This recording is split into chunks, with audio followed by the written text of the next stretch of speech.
How you doing, guys? I'm back with another video, and I'm back with another tier list. So I'm surprised I haven't done this yet. Just overall for credit cards in general, but here it is. These are in general population the top 15 cards I found. Not the best, not the worst, but some of the best, some of the worst. And I'm gonna put them on in the tier and rank them from best to worst. Now, first and foremost, I'm gonna probably rename these. I'm gonna rename to the God tier.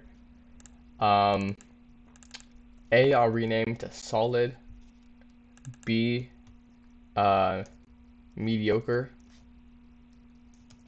C, subpar. Like it'll get the job done, but it's not great.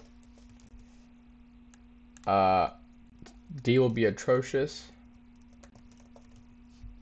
And I'm gonna make one more. I don't know if I'll use it. But I'm gonna make this. I'm going to make this. Why was this made? Alright, now that we have our tiers, let's get right into it. So number one on the list is the Pedal One Visa.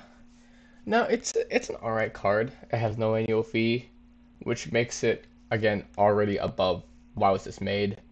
It's nothing special, but one of the good things about this card is there's no foreign transaction fee and you can track your purchases. So I wouldn't say it's atrocious because of the foreign transaction fee, but it's a pretty subpar card. And you don't get much cash back or anything, so I'd say it's pretty subpar. Next up is the Bank of America Cash Rewards card. This is a very popular card for beginners, and most people who have Bank of America accounts most likely will start off using this card. And it's very customizable. It's 3%, 2%, 1%. Decent rewards, a nice bonus. I think I'd have to give it a solid, just based off what it is and the benefits it provides, along with a just solid bonus. Next up, we have the Apple Card, a big favorite for beginners, especially people who have an iPhone. Um, but in terms of the card in general, I don't think it's as great as the Bank of America card. It does have great benefits and bonuses and stuff like that, but it's just mainly for Apple and Apple Pay. Some places don't take Apple Pay, so I think I'll have to give it mediocre at best. Next up, we have the Citi Double Cash. This is one of my most favorite cards because it gives 2% cash back on everything, which is very rare to find. I think it's the only card that'll do that. So it's a very nice base card to have. If you don't have another card that has a higher, say, cashback or whatever, this is a very nice backup to have in your collection. So I think this is a pretty that's tough. It's worse than the Bank of America. I'll keep it in mediocre for now. Um, I'll put out it above Apple Card, but at the end I will reorganize it in case some of it doesn't make sense.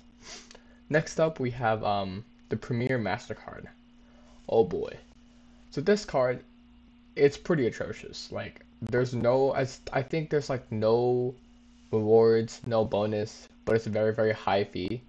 So the only people who'd get this card is if you have really bad credit, like really bad credit, and you need to increase your credit.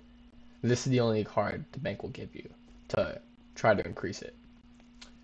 Yeah, but it is pretty atrocious. But it was made for a reason, and it's to, like, you know, help with bad credit. Next up, you have the Freedom Flex, one of my most favorites, and I even have this in my collection. Um, a humongous amount of benefits, 5% rotating categories. I have to give it a God tier. Nah, I can't give it a God tier because of other cards coming up, but I will give it a solid. I will put this above the Bank of America card because of all the bonuses it provides and the categories and no annual fee and also. But great card. Now that we're on that, the Freedom line, we'll go with the Freedom Unlimited. I do think it's slightly worse than the Flex, and I will say it's slightly worse than the Bank of America. Same concept, but it's 1.5% on everything. 10 technically speaking, this card and this card are similar, but this will have less of a percent. It'll have to be 0.5 below, but it doesn't offer the same bonus, and it doesn't offer the chase portal. So that's why I haven't installed it, because it's part of the freedom line.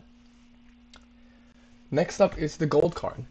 This card is very, very funny. They call themselves the luxury gold card. And the thing with this card is it's made out of 24 karat gold. It weighs like 22 grams, very, very heavy for a credit card. But it has an extremely high fee. I think it's near a grand for an annual fee, no rewards, pretty much no cashback. The only time you would actually use this card would be to say you're rich. That would be the only time, just to say you're rich. So I have to put this why it was made, because there are better cards to have. If you want a gold-plated card, you're better off just buying solid gold, because this won't get you anywhere. Because at least solid gold will maintain its value, and you don't have to pay $1,000 every year just to keep the card. You know what I mean? And chances are, someone who's rich would never use a card because it doesn't have any perks or benefits of using it, besides it being made out of gold. So that's why it's in this card. A lot of high tier cards, if you're rich, I would rather you have the JP Morgan card. If you're a private client for any of the big banks, obviously I would recommend using that one. Next up, you have the Prime Rewards card. I was thinking about this card before. I was planning on getting this earlier this year, but I decided not to because I didn't want to continue paying for Amazon Prime because I was using the student membership. But it's a decent card. If it just had Amazon Prime, I think it'd be either a subpar. I think it would have to be a mediocre card. But because it has 5% cashback on Whole Foods as well, which is a really good grocery store for organic food, I think I have to give it above the Apple card and above City Double Cash card. It's a very good card, especially for people who use Amazon a lot, which is a lot of people in the US. And people do groceries a lot, especially organic grocery. So it is a very good card for that. Next up, you have the Chase Sapphire Preferred card. You got two next up, Chase Sapphire Preferred and the Chase Sapphire Reserve.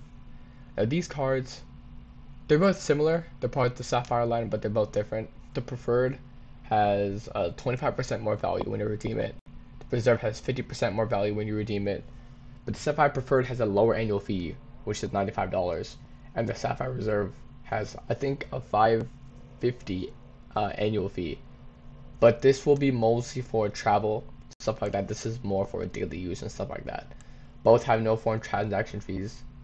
But yeah, I think I would have to give both these a God tier card because of how good they are. I would say the Preferred one is better just because I'm a bit more broke. Like, I'm a college student. Like, I don't travel too much. The $95 annual fee for me makes more sense than the $550 annual fee. But for anyone out there, these two cards are very good. Next up, the same thing but different company, the American Express Gold card and the American Express Platinum card. Kind of the same concept as the Preferred and the Reserve, where the gold is for daily purchases and the Platinum is for travel. The Gold and Platinum both have great bonuses, both great cashback offers. The Gold has a $250 annual fee, which is pretty much not that much considering all the perks it has. People will say this is the best card out there to use if you're like settled down, have kids with a family. This is the card you'd use the most. Platinum is, they call this the greatest travel card out there. So I think undoubtedly these two have to be like God tier card. Now, how you would order these is up to you. I personally like the Chase Sapphire Chase's Preferred collection better because of their transfer portal, but it's up to you to decide. I would put the Preferred ahead of the I'd put the Gold ahead of the Preferred because of the benefits it has, and the Platinum is better than the Reserve because it has more travel benefits, at least in my opinion. Next up, the American Express Blue Cash Preferred card. Great card for groceries. I think it offers 6% back in supermarkets, which is amazing because It's unlikely to see anything above 5% most of the time, but something at 6% is very, very unusual. So if you have this card, you would only use this for groceries. So if you have a big family, stuff like that, you would use this card and you would get a bunch, a bunch of bonuses and return on investments on this. So I think it just has to be a solid card. I would put this ahead of the unlimited, but below the Bank of America Cash Rewards because it's just for groceries, but it's very, very good for groceries. Next up, you have the Discover It card. This is the card I have. We'll have the student version of this card, which has an added perk for academics. But yeah, I have this card. Great banner card, great starter card. I still have the card. I still use it because I'm in college. But I wouldn't put it in subpar because it does have 5% back on rotating categories. No annual fee, so I'll have to go into mediocre. And I think I'll put this above City Double Cash, but below the Prime Rewards. And yeah, this is my tier list. Would I change anything? If these are the two worst cards, obviously. This would be great if they had cashback.